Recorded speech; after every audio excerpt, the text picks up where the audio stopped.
네, 오늘 이 새벽에 하나님께서 저희에게 주시는 말씀은 마태복음 22장 34절부터 46절까지의 말씀입니다. 마태복음 2장 34절부터 4절까지의 말씀을 제가 받들어 봉독하겠습니다. 예수께서 사두개인들로 대답할 수 없게 하셨다 함을 바리새인들이 듣고 모였는데 그 중에 한 율법사가 예수를 시험하여 묻되 선생님, 율법 중에서 어느 계명이 크니이까? 예수께서 이르시되 내 마음을 다하고 목숨을 다하고 뜻을 다하여 주 너의 하나님을 사랑하라 하셨으니 이것이 크고 첫째 되는 계명이요 둘째도 그와 같으니 내 이웃을 내 자신같이 사랑하라 하셨으니 이 두 계명이 온 율법과 선지자의 강령이니라. 바리새인들이 모였을 때에 예수께서 그들에게 물으시되 너희는 그리스도에 대하여 어떻게 생각하느냐? 누구의 자손이냐? 대답하되 다윗의 자손이니이다. 이르시되 그러면 다윗이 성령에 감동되어 어찌 그리스도를 주라 칭하여 말하되 주께서 내 주께 이르시되 내가 내 원수를 내 발 아래에 둘 때까지 내 우편에 앉아 있으라 하셨도다 하였느냐? 다윗이 그리스도를 주라 칭하였은즉 어찌 그의 자손이 되겠느냐 하시니 한마디도 능히 대답하는 자가 없고 그날부터 감히 그에게 묻는 자도 없더라. 아멘.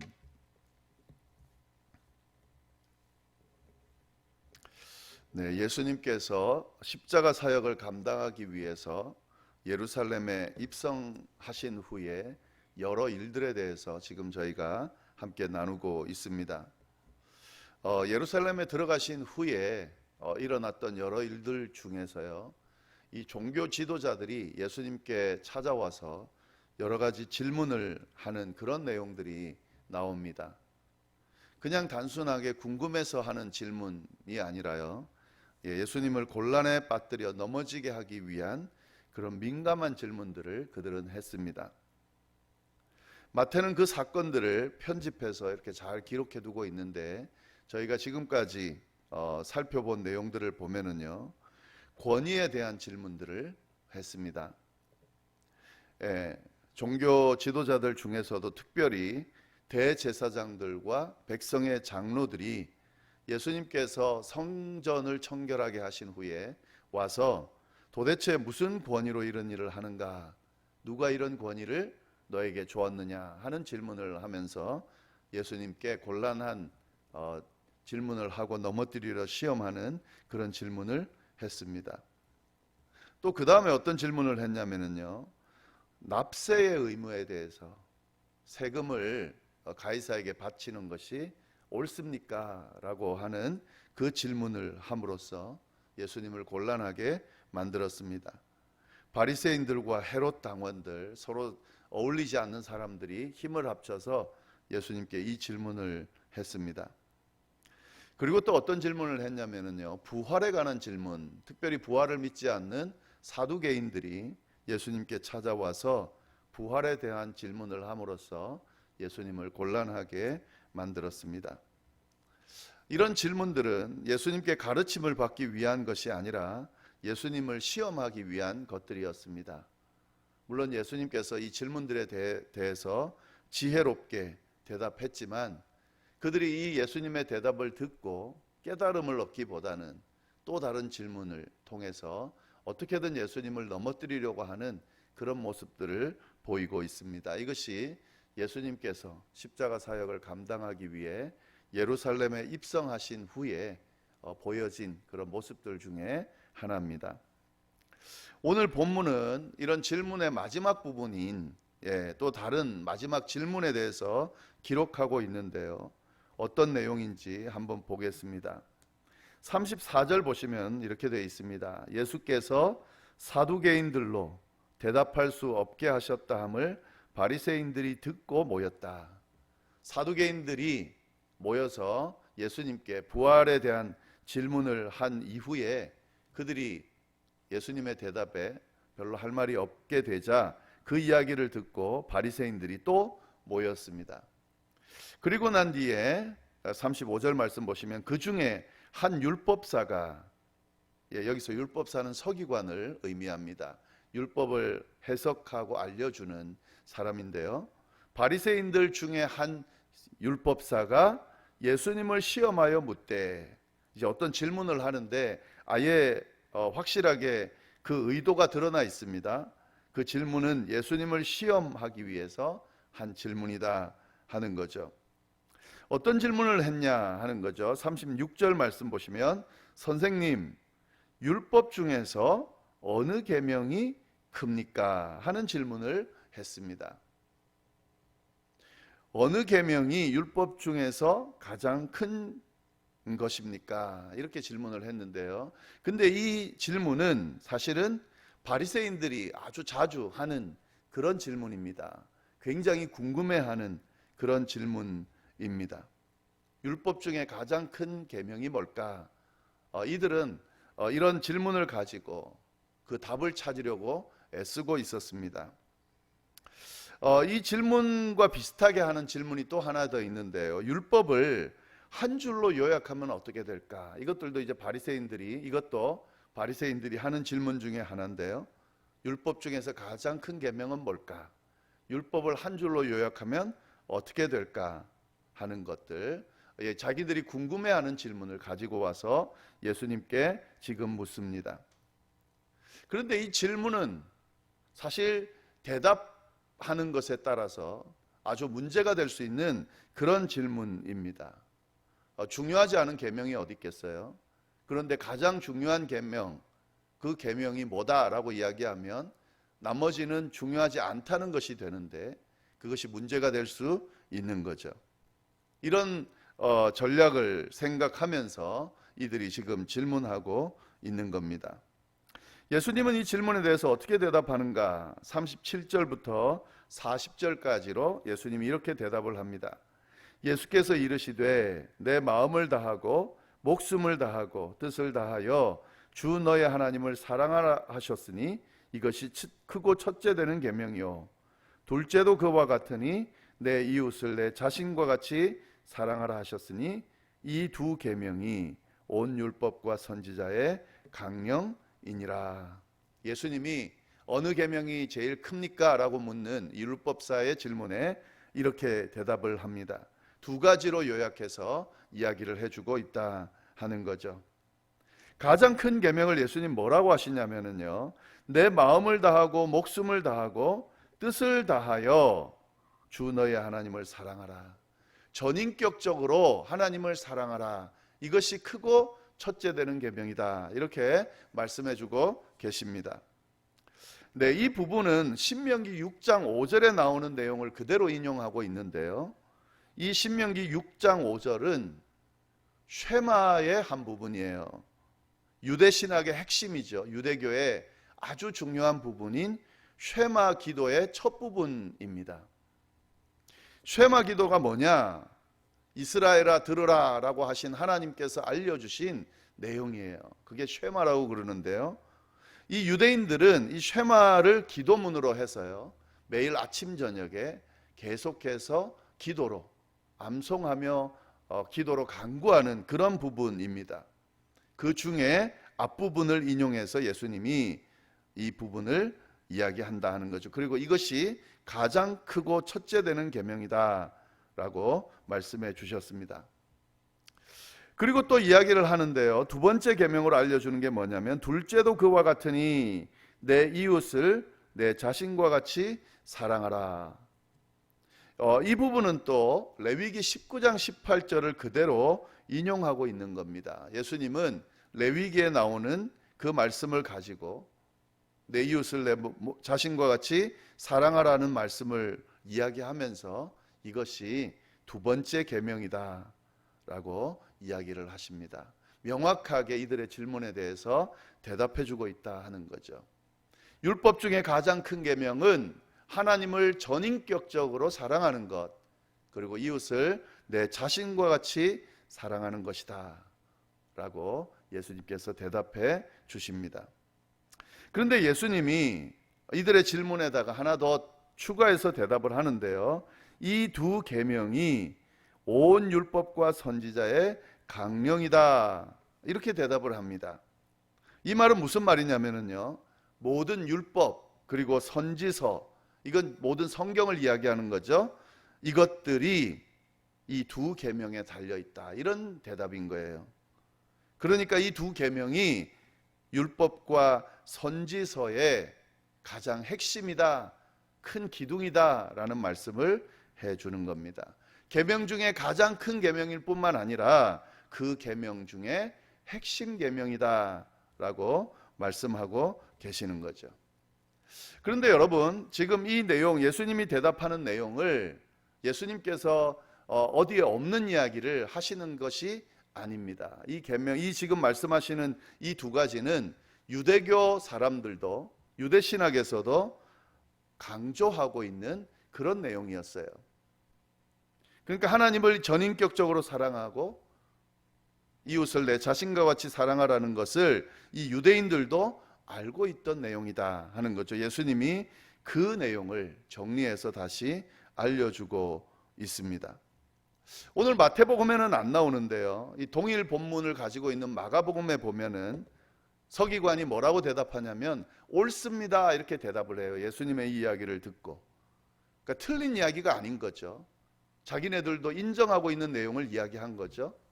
옳습니다라고 대답을 하는 거죠. 이 상황을 잘 보면 아주 재밌습니다. 예수님을 어떻게든 시험에서 넘어뜨리려고 한 질문인데 예수님이 너무 정확하게 대답을 하시는 거예요. 그것도 자기네들이 알고 있는, 인정하고 있는 내용으로 예수님께서 대답하고 계십니다. 그러니까 옳습니다라고 반응할 수밖에 없는 거죠. 논란거리를 찾지 못하고 예수님의 그 반응에 긍정하는 그런 모습이 나옵니다. 그리고 난 뒤에요, 예수님이 그러고 난 뒤에 도리어 질문을 합니다. 41절 말씀 보시면은요, 바리새인들이 모였을 때에 예수께서 그들에게 물으시되, 도리어 예수님이 질문하는데 어떤 질문을 하냐면은요, 너희는 그리스도에 대하여 어떻게 생각하느냐, 누구의 자손이냐라고 질문을 합니다. 그리스도에 대해서 어떻게 생각하냐, 특별히 누구의 자손이라고 생각하느냐라고 예수님이 질문합니다. 그랬을 때 이 사람들이 뭐라고 대답하냐면 다윗의 자손입니다 이렇게 대답을 해요. 유대인들은 메시아가, 그리스도가 다윗의 혈통에서 나온다고 믿기 때문에 그렇게 대답하고 있는 거죠. 이런 대답을 가지고 이제 예수님이 본격적으로 진짜 질문하고 싶은 내용을 질문합니다. 43절 말씀 보시면은요, 이르시되 그러면 다윗이 성령에 감동되어 어찌 그리스도를 주라 칭하여 말하되 주께서 내 주께 이르시되 내가 내 원수를 내 발 아래에 둘 때까지 내 우편에 앉아 있으라 하셨도다 하였느냐. 이건 시편 110편 1절을 인용하는 건데요, 이 내용을 인용하면서 예수님이 하시고자 하는 질문은 뭐냐면 45절입니다. 다윗이 그리스도를 주라 칭하였은즉 어찌 그의 자손이 되겠느냐 하시니. 무슨 말이냐면요, 시편 110편 1절에 보면 이게 다윗의 시인데 다윗이 그리스도에 대해서 이야기를 하면서 주께서, 여기서 주께서는 하나님이죠. 내 주께 이르시되, 이건 그리스도거든요. 하나님께서 그리스도에게 이르시되 라는 이 말을 다윗이 주께서 내 주께 이렇게 표현하더라 하는 거예요. 하나님도 주라고 표현하고 그리스도도 주라고 표현했는데 다윗의 자손에서 나온다고 하면 자기 자손을 주라고 칭하게 되는 건데요, 어떻게 그것이 가능하냐, 이 말을 이야기하고 있는 겁니다. 왜 예수님이 이 말씀을 하시냐면요, 다윗의 자손이 그리스도라고, 다윗의 자손에서 그리스도라고 나온다고 하면서 이 그리스도가 신성을 가지고 있는, 다윗도 주라고 칭한 그런 하나님의 아들이라고 하는 사실에 대해서 어찌 모르느냐라고 하는 지적을 하고 있는 겁니다. 그러니까 뭐냐면 다윗의 자손 중에 그리스도가 나오는데 그 그리스도가 신성을 가지고 있는 하나님의 아들이라고 하는 사실을 분명히 성경이 이야기하고 있음에도 불구하고 왜 이 사람들은 관심도 없고 믿고 있지도 않느냐 하는 거죠. 그리고 그 그리스도를 그냥 단순하게 세상의 왕, 그런 그들이 기다리고 있는 그런 정치적인 왕으로 기다리고 있느냐라고 하는 지적을 하고 있는 겁니다. 예수님께서 지금 뭘 이야기하시고자 하냐면요, 지금 이들이 예수님을 어떻게든 넘어뜨리려고 하는 이유는 예수님이 나타나서 그가 그리스도라고 이야기를 하니까 그 부분이 인정이 안 되는 거예요. 신성모독이라고 생각하는 거죠. 그리고 자신의 권위에 자꾸 도전한다고 생각을 하기 때문에 이들이 와서 자꾸 질문을 하는 겁니다. 자기들이 생각하기에 예수님이 말씀하시는 것은 받아들이기 쉽지가 않거든요. 자기가 하나님의 아들이라 그러고, 자기가 메시아라 그러고, 자기가 그리스도라 그러고, 이를 위하여 이 세상에 왔다 그러고, 그리고 일어나는 기적들을 보면은 진짜 이가 그리스도라고 하는 사실이 자꾸 드러나고, 그리고 하늘에서도 이 사랑하는 내 아들이다, 또 베드로를 통해서 주는 그리스도시요 살아계신 하나님의 아들이다, 이런 고백들이 자꾸 넘쳐나니까 이 부분을 인정하고 싶지 않아서 어떻게든 넘어뜨리려고 하는 거예요. 그래서 질문을 통해서 계속해서 넘어뜨리려 하는데 그 질문에 대한 대답을 예수님이 하시면서 도리어 예수님이 그리스도라고 하는 사실을 자꾸 증명하는 그런 결과를 낳게 되니까 이들이 지금 이제 더 이상 대답할 거리가 없어지게 되는 거죠. 46절 말씀 보면은요, 한마디도 능히 대답하는 자가 없고 그날부터 감히 그에게 묻는 자도 없더라. 대답할 거리도 이제 없고 그 이상 이렇게 질문해 가지고는 대답할 수 없구나 라고 생각하고 더 묻지 않는 거죠. 이들도 생각하기에 이 예수님은 그리스도일 수밖에 없구나 라는 생각을 하게 되는 거죠. 이 질문은 종교 지도자들이 예수님을 넘어뜨리려고 한 질문이지만요, 이 네 번의 질문들을 가만히 들여다보면 예수님이 누구신지가 명확하게 드러나고 있다라고 하는 거죠. 도리어 이들의 질문 때문에 예수님이 누구신지 무리들이 알게 되는 결과를 낳게 됩니다. 그래서 이 종교 지도자들이 느끼기에는 질문하면 손해다 이렇게 생각하고 더 이상 질문하지 않는 그런 이유도 있지 않을까 싶습니다. 자, 이 다음에 그러면 어떻게 해야 될까요? 예수님께 질문해 봐야 너무 정확하게 대답하시니까 더 질문할 필요가 없다라고 더 감히 묻는 자가 없다 그러면 이 다음에 이 종교 지도자들은 어떻게 해야 됩니까? 예수님의 이야기를 믿어야 되겠죠. 예수님이 진짜 그리스도라는 사실을 믿어야 되겠죠. 자기네들이 믿고 있는 그 성경에 나오는 이야기이기 때문에 당연히 믿어야 되는데 그래도 이 사람들은 믿지를 않습니다. 이제 질문하고 대답하는 것으로 안 되니까 결국에는 이제 행동으로 옮기는 과정이 나오는 겁니다. 예수님을 이제 붙들고 잡아 죽이려는 과정이 나옵니다. 이제 그것만 남은 거예요. 그 과정을 통해서 예수님께서 십자가를 이제 지게 되시는 그런 과정들이 쭉 나옵니다. 네, 오늘 말씀을 보면서 우리가 깨달을 수 있는 것은요, 진짜 계명 중에 가장 큰 계명이 무엇인지 우리가 명확하게 알게 됩니다. 이 성경에 나오는 핵심 계명, 가장 큰 계명, 성경의 계명을 한마디로 요약한다면 전인격적으로 하나님을 사랑하고 이웃을 내 자신과 같이 사랑하는 것이다라는 사실을 우리가 알 수 있습니다. 그러면 이 말씀을 통해서 우리가 깨달을 수 있는 게 뭡니까? 예수님의 자녀로서, 예수님의 제자로서, 하나님의 자녀로서, 그리스도인으로서 어떻게 살아야 됩니까? 전인격적으로 하나님을 사랑하고 이웃을 내 자신과 같이 사랑하며 살면 됩니다. 그것을 오늘 말씀이 이야기해 주고 있습니다. 또 한 가지 어떤 것을 깨달을 수 있습니까? 성경에 명확하게 예수님은 그리스도라는 사실을, 그리스도로 오셔서 우리를 구원하는 이 과정을 행하셨다는 사실을 명확하게 이야기하고 있음에도 불구하고 믿으려 하지 않으면 이렇게 받아들이지 않는구나 라는 사실을 우리가 깨달을 수 있습니다. 이 내용들을 더 명확하게 묵상하고 잘 들여다보면 분명히 믿을 수 있음에도 불구하고 자기 생각에 사로잡혀서 믿지 못하는 사람들이 많이 있구나. 그들을 우리가 생각하면서 그들이 정말 성경에 나오는 이 말씀에 집중할 수 있도록 자기의 생각에 사로잡히지 않고 오직 성경에 나오는 이 말씀을 제대로 이해하고 믿게 되기를 또 바라는, 또 기도하는 그런 마음도 생겨야 되지 않을까 하는 생각이 듭니다. 오늘 말씀 잘 좀 생각하시면서 다시 한번 내 신앙도 점검하고 또 어떤 모습으로 살아가야 되는지도 잘 깨달을 수 있는 시간이 되기를 바랍니다. 기도하겠습니다. 하나님 아버지, 감사합니다. 오늘 귀한 말씀을 통하여 하나님의 음성을 듣게 해 주시니 감사합니다.